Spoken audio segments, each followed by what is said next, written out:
We continue now at the top of Daf Yomi Aleph from Meseches Taanis. This is Taanis Daf 10a. The Gemara in the previous Amud was discussing the machlokas between Rabbi Eliezer and Rabbi Yoshua, whether the rain ultimately comes from the ocean, it evaporates upwards and then comes down. That's the opinion of Rabbi Eliezer.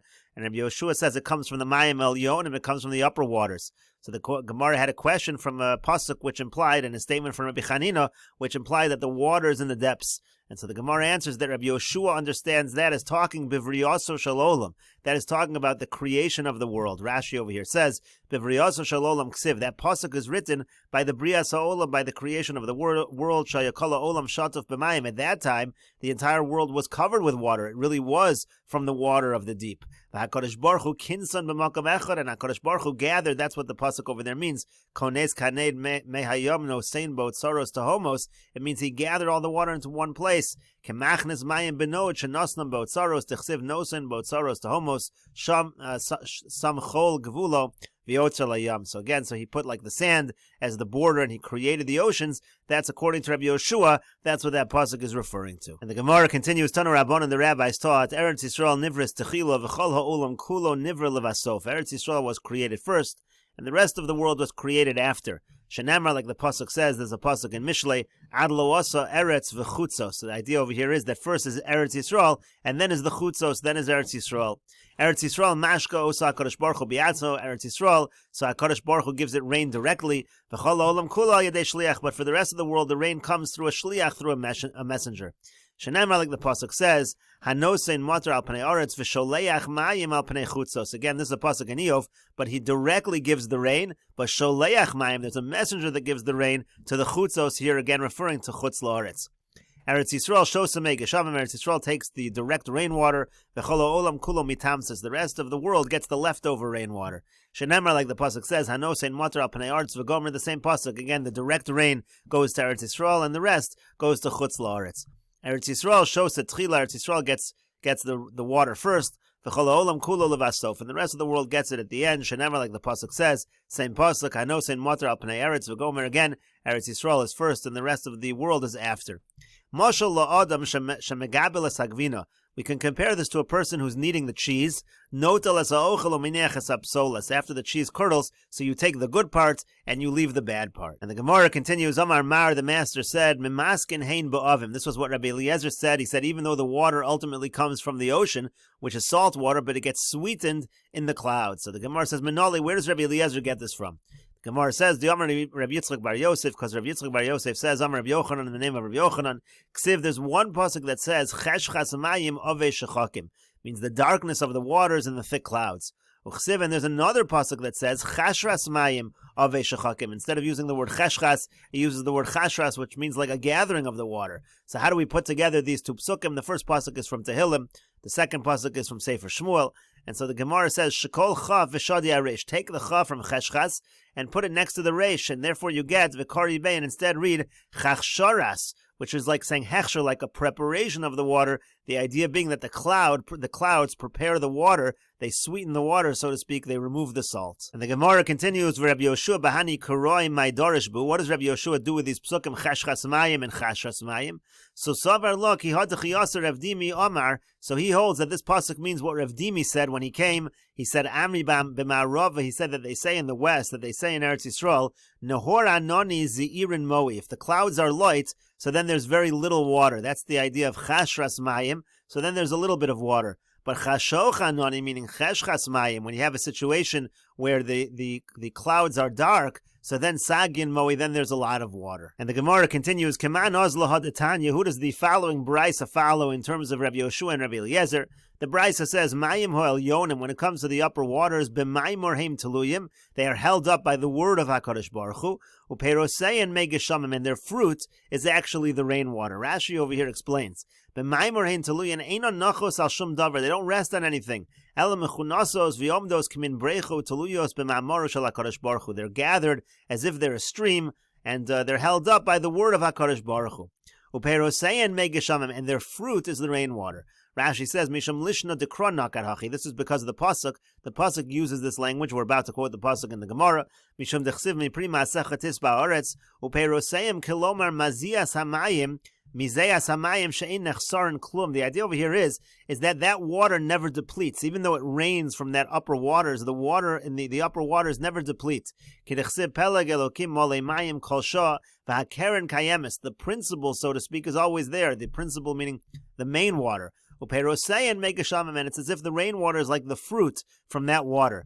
V'chein mefurish b'Bereishis Rabbah. This is what is explained in Bereishis Rabbah. So that's what it means over here. Perosein megashamim, according to the Brisa.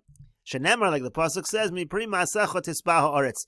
The earth gets satiated from the fruit. So in other words, again, the rainwater is really like the fruit of HaKadosh Baruch Hu's handiwork. And the Gemara says, who does this follow? Keman Rabbi Yoshua. Who does this follow? It follows Rabbi Yoshua, who says again that the rainwater comes from the upper waters.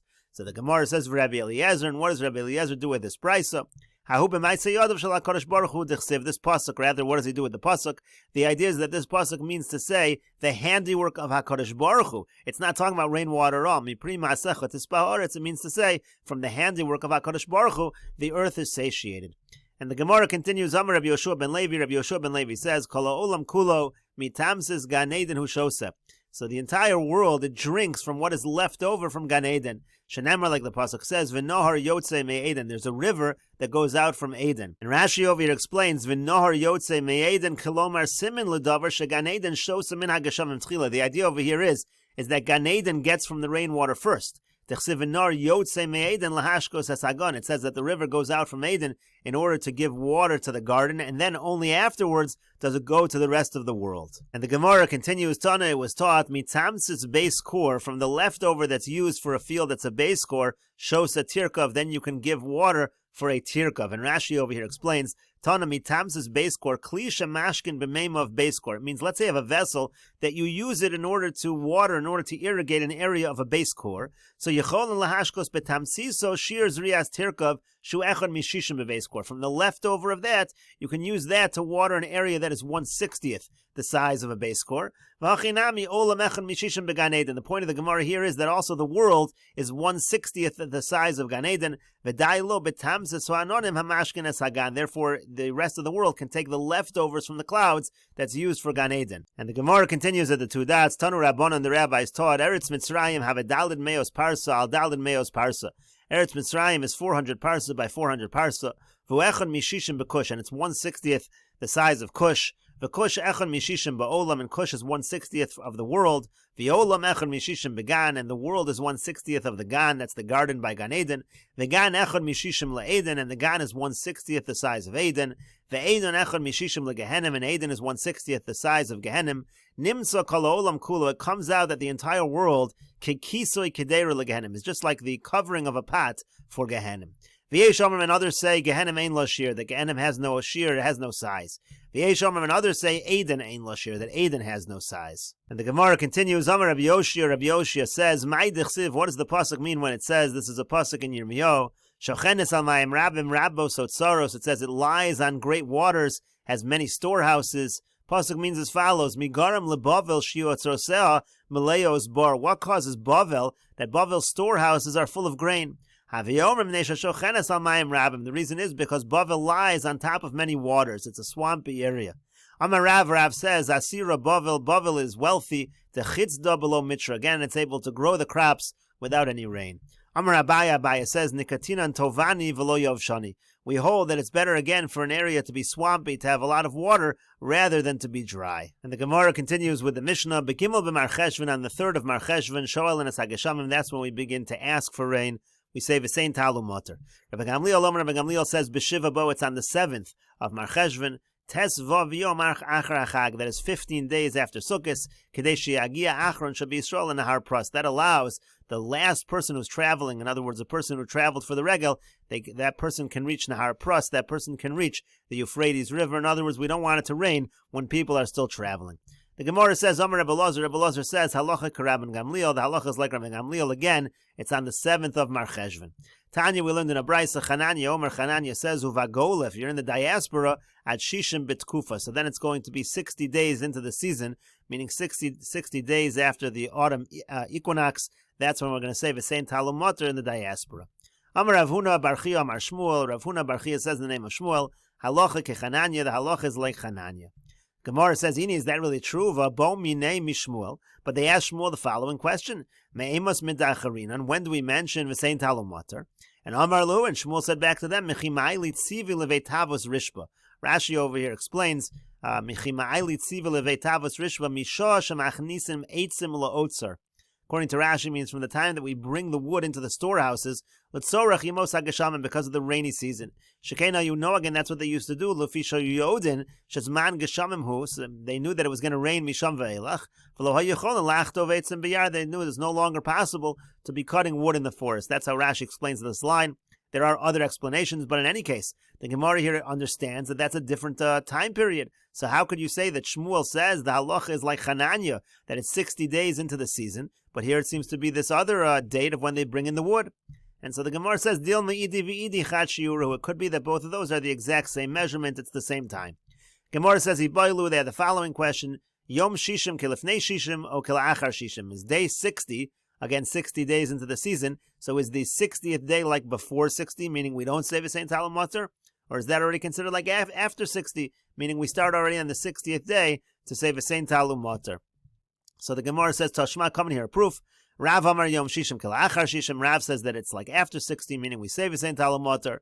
Ushmuel Amar, and Shmuel says Yom Shishim Kelifnei Shishim. The 60th day is like before 60 days, and we do not say V'sein Talum Mater. Amar Rav Nachman Bar Yitzchak. Rav Nachman Bar Yitzchak says, V'simonech, the way to remember this is Eloi Bo Maya. The upper ones, they require water. In other words, Rav was from Eretz Yisrael. That's considered like the upper lands. And that's why he says that Yom Shishim, we already start. We start a little bit earlier to say V'sein Talum Mater. Tasoi Lo Bo Mai, the ones from the lowlands, that would be Shmuel from the area of Bavel, they don't require as much water, so they start a day later. Amar Rav Papa says, Hilchasa Yom Shishim Kela'achar Shishim. Rav Papa says the halacha is that the 60th day is like after 60 days. In other words, on the 60th day already, we're going to begin to say V'sein Talum Mater in the diaspora. And the Gemara continues with the Mishnah, Higia Yud Zayin b'Marcheshvan v'lo yardu geshamim. Let's say the 17th of Marcheshvan arrives and it still hasn't rained. Hischilo hayechidim misanin. So then the yechidim, meaning the special individuals, so then they began to fast. Gimel Tanios, they do three fasts. Ochlin v'shosim mishechashecha. They're allowed to eat and drink when it's already dark outside, meaning at night they can eat and drink. Umutar v'malacha, they're allowed to do malacha. Uverchitza, and bathing. Uvesicha, and anointing, putting on oil. Uvenilas hasandal, they can wear their shoes. Uvetash mishamita, they can have relations. All those things are permitted. It was just these. It was just that they fasted during the day. Higia Rosh Chodesh Kislev v'lo yardu geshamim. Now let's say Rosh Chodesh Kislev arrives and still it hasn't rained. So then Bezdin gozrin shalosh tanios al hatzibur. So then Bezdin says 3 fasts. They make a decree that the whole community has to fast. Ochlin v'shosin mishachashecha. Again, they're allowed to eat and drink at night. It's only a fast during the day. Umutarin b'malacha, they're allowed to do malacha. Uvrechitza, and they're allowed to bathe. Uvesicha, they're allowed to anoint. Uvenilas asandal, they're allowed to wear shoes. Uvetash m'shamita, and they're allowed to have relations. And the Gemara says, Man yechidim, who are these unique individuals who begin to fast already when it doesn't rain by Yod Zayin b'Marcheshvan? Amar Ravuna says, Rabbanan, this is a reference to the Rabbanan. The rabbis, they used to fast, but it wasn't a fast for the entire community. V'amar Ravuna, and Ravuna says, Yechidim Esanin Shalosha Tanios, these individuals, they would fast 3 fasts, Sheni v'chamishi v'sheni, they would fast Monday, Thursday, and Monday. And the Gemara continues, My kamashmalon, so what exactly is the chiddush of Rav Huna that they fasted Monday, Thursday, Monday? Tanina, we already learned that in a Mishnah. It says, Ein gozvin tainas al hatzibur b'tchila b'chamishi, you're not allowed to declare a fast day. It's not allowed to start from a Thursday, it's got to start from a Monday. Why? Shelo lahafkias hasharim, because otherwise it causes the prices to increase. In other words, if the first fast is on a Thursday, so then suddenly people will go to the market, they're going to buy, not only will they buy for Shabbos, they're going to buy to break the fast, and people will think that there's a great demand for food, and so suddenly it's going to cause the prices to spike, the prices will go up, so it's better that we start the fast on a Monday. So the Gemara says, Ela shalosh tanios, rather shalosh tanios, harishonas, sheni v'chamishi v'sheni. So again, it says in the Mishnah, we don't start on a Thursday, we only do Monday, Thursday, Monday. So again, what's Rav Huna teaching us? It already says this in the Mishnah. So the Gemara says, Ma'u detei mahani mili tzibur. I might have thought that this halacha that you do Monday, Thursday, Monday is only when the entire community is fasting. Avol yachid lo, but if it's just an individual, it's not a big deal. And over here we're talking about yechidim. So Kamash Malon comes to teach us, no, even when the yechidim are fasting, they would do Monday, Thursday, Monday. And the Gemara says, Tanya Nami Hachi, we have a brisa that supports this as well. When the Yechidim would begin to fast, they would fast Monday, Thursday, Monday. And they would interrupt if it was Rosh Chodesh. Rashi over here says, for example, let's say Rosh Chodesh fell out on a Monday or a Thursday after they began this set of fasts, poskin Taanisam, so they wouldn't fast on Rosh Chodesh, they would interrupt the fasting, and we'll continue with this discussion in the next video on Daf Yud Amud Beis.